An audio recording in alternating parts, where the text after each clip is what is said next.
Elles sont 11 familles à avoir envoyé des lettres auprès de la présidence. Ces familles se sont plaintes de leur situation, notamment des difficultés rencontrées pour survivre au quotidien.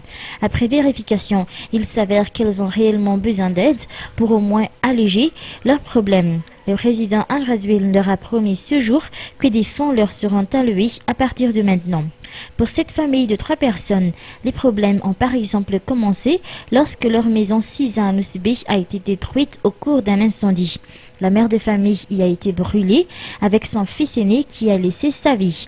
Depuis, elle n'a pas pu aider le père de famille à subvenir aux besoins de la famille à cause de la cherté des soins, alors qu'il a 3 bouches à nourrir dans cette famille.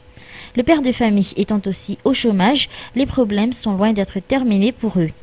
Le président Razouil leur a offert son aide, comme cette autre mère de famille originaire de Mahazang qui ne pourra plus subvenir aux dépenses liées aux frais de scolarité de son enfant qui passera son bac l'année prochaine alors qu'il figure parmi les plus doués de sa classe actuellement.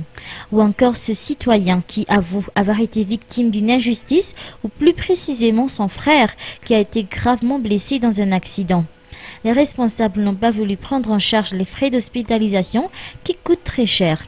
Et ce père de 7 enfants, originaire de Mapikoun, qui a perdu ses 2 ébus, source de revenus, foudroyé par la foudre. D'après les explications du numéro 1 malgache, le service social mis en place au sein de la présidence s'occupera minutieusement de ces cas sociaux. Ensuite, à partir de maintenant, chaque vendredi sera désormais dénommé vendredi de partage et d'entraide et sera consacré aux autres cas sociaux. Un budget spécial venant de la présidence y sera alloué, sans plus de détails. Ce projet sera par la suite élargi dans tout Madagascar, le but étant d'alléger au maximum les difficultés rencontrées par la majorité des Malgaches actuellement. En effet, selon ses dires, le président se dit prêt à venir en aide à ses familles car il s'agit de s'entraider, de se soutenir dans les moments les plus difficiles.